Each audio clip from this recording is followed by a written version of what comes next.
Okay, so as I was just saying, this chapter really focuses on setting up poems that not only tell stories but really generate some sort of social consciousness and really try to talk about or comment on something that's going on, both relevant to the author and kind of what's going on in society. So several of the poems that are included in this chapter really do this. And some are more specific than others. For example, protest pieces, you have other poems that might simply comment on, for example, the one here by Muriel Rucksaker, which is Boy with His Hair Cut Short. This is a story of sort of a moment in the life of two adolescents. So you might even have ones that are so more specific and focused in that way. However, you could also have ones that comment more on political speeches or political events or some bigger sort of social movements that you might want to write about.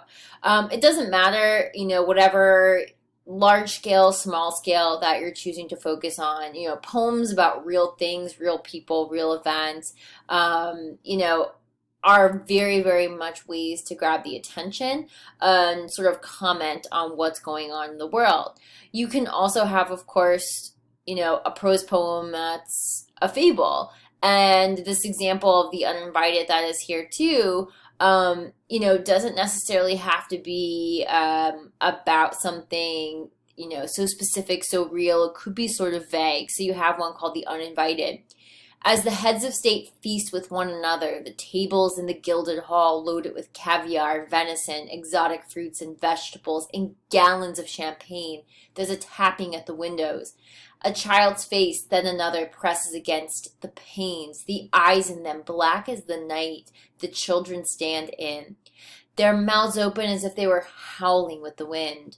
Who are they? Ask the guests uneasily. Where did they come from? Get them out, yells the host. Get security. Where's security? But because children are so thin, they slip under the doors, around the edges of the windows, noiselessly. In great numbers, they move forward to the tables. Their fingers grip the edges of the tables. Their eyes gaze upward into the enormous openings and closings of official mouths. So, again, this it's definitely, as I talk about, it's a really chilling poem. It's quiet. It's not naming anyone in specifics, but of course, it still makes you think on the larger scale of why are these children hungry? Here they are looking in on a feast. Why are people not more giving? What larger context is this focus on? We definitely feel the suffering in this piece, and it's horrible. But also it makes us realize what's going on more. So there's a lot of different examples of these in the chapter, and as Kawat talks about, yes, it is not always easy to read all of these things. But of course, as we know in society, it is not easy to live in sort of all the moments that go on today with all the strife and suffering and sort of uneasiness too. So one thing we might even do is generate, a poem of social consciousness and just like look at what's out there, how you might feel about it, and think a little bit more how you might want to write about it. Also, kind of interesting with that too is the photo poem. So there's a lot of writing that's based on actual images. So being able to write on a certain scene but come up with sort of your own catch and own story on it is really interesting. And of course, poems of witness, come along the lines the same with looking at these poems of social consciousness and of course political irony and a political fable. So those could always have interesting kind of connotations to it.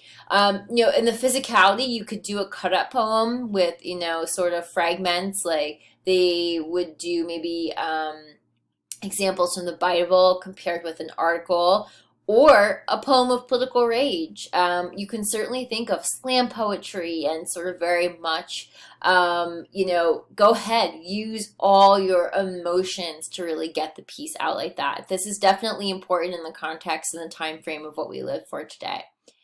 And to finish up these couple, different parts that we're looking at this week, just to go through these quickly because poetry of love and longing. I can't tell you there are so many love poems out there. You could designate them by theme. I've been to many, many a weddings where I've heard love is patient, love is kind, and hopefully I don't hear that too many more times. But you have these quintessential quote unquote love poems. And Kawat talks about these here. More so, we want to talk about some of the origins of them. So we have the actual official terms here, and an Aubade is a mourning song, and that's a poem which usually expresses the regret of lovers that morning has come so soon and they must part.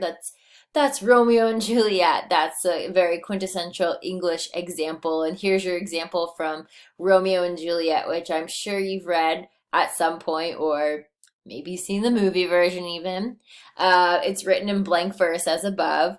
But of course, you have those. You have the Carpe diem, seize the day. Time is going to end. Time is short. We must rush. We must be together. We talk about love and infatuation and obsession. And of course, we look back at the classics. We look at the Greek poet Sappho and some of her works included in here. We talk about the poet taking freedom to write as they please, and love poems have no shortage of using different forms and different structures, different punctuation to express these emotions. And sometimes love is expressed as joy, sometimes love is expressed in terms with sorrow, regret.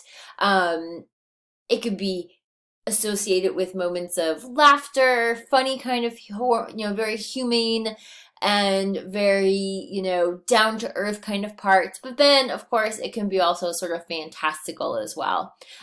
So however you want to think about it, there's lots of different examples here of love or unrequited love or romantic passion or however you want to sort of categorize it. You can definitely associate love poetry with a lot of different themes and a lot of different circumstances. And you can pay very close attention to the structure and the formats of how poems looking at love sometimes might come from an older point of view, a wiser kind of perspective, giving advice on to maybe a relative, a new generation. Lots of metaphors and similes that are used in love poetry. So that's something else to kind of look up for. We're going to even practice with some of this week too. So I would encourage you to look through and read through this chapter. It's probably, I think, one of the easiest to get through in terms of love poetry, because love is such an easy, relatable, and so many context theme to look at. Balancing off that, of course, is the poetry of desire. And desire, want, need, greed, these are all larger themes, of course, in writing. And just to go really well with the chapter previously on the poetry of love, of course, poems of desire. Now, desire can be such a broad term. You could have literally longing for a person, longing for a thing, longing for a place, longing for an event, longing for an emotion, longing for physical touch, longing for family, for friends. So of course, some of the examples, you obviously will have poems about sex. Those are kind of like the most subvert desire poems that are out there. They come in a lot of different forms, and Kawat talks about this in the text. Some are in the different ways that sex is described, sometimes very passionately, sometimes innocently, sometimes both. So innocence, of course, is something that we're looking at. And it can be something sort of large scale or small scale.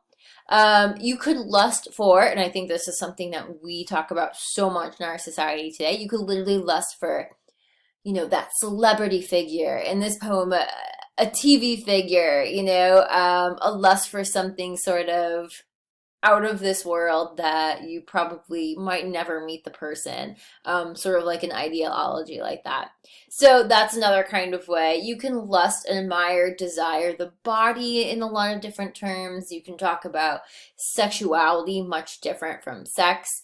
You could very much look at these structures here. So while we're not going to be writing tons of like erotic poems of desire or anything like that, I think there's some really good points in this chapter that, of course, not all longing is sexual. We talk about so much of our written work in terms of longing for friendship and longing for camaraderie, for peace, youth. How many writers write about their youth growing up, but also wanting to stay young. We write in remembrance for those whom we've lost, for those who have come before and will come after us. We long for the past, even when we're in the present. So these are also all different types of poems of desire. So I love to put all these in their own sort of respect, because it doesn't only have to mean, too much often get associated with sort of just being a sexual desire. And of course, one of the more difficult parts to look at, as in any forms of writing, is poems of loss. And so, likewise, when you're dealing with these poems of emotion that they get to sort of the core, looking at loss, not only looking at death, but just loss of a person, loss of yourself, loss of a thing, an event, whatever it might be.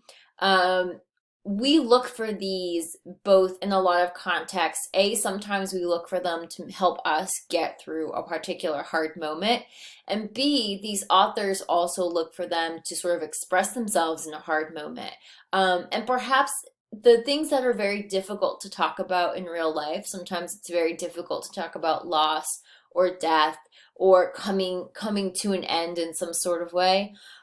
I find it sometimes very much comforting and easier to read together maybe a poem or a piece of writing that discusses that, rather than maybe having a conversation at first.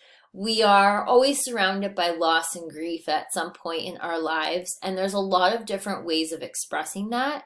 This chapter very much touches on this. So whether it's loss in a physical bodily sense, whether it's a loss of a relationship, whether it's the loss of some, person in some sort of way, the loss of a friendship, I think we can all find very relatable parts in this chapter. I won't say that they're easy to all write about, but I do think in a lot of different ways, writing and poetry in specific is very, very comforting to see these kind of laid out on the page for you. I know I have found much solace and really good insight from just having poetry that can help me think about what is coming to terms in my own life. Of course, different poems talk about poets' own mortality, and that makes us think about, sort of where we want to go in our own lives too. Makes us think about all living creatures. And so you should totally look for some of these examples in here, because I think it's really important to kind of consider, as that is one of the biggest themes of our book to kind of go through.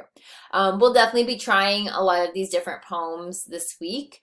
So I think it'll be really fun to kind of do. I must say, I really do like all the different types of exercises that is in this book.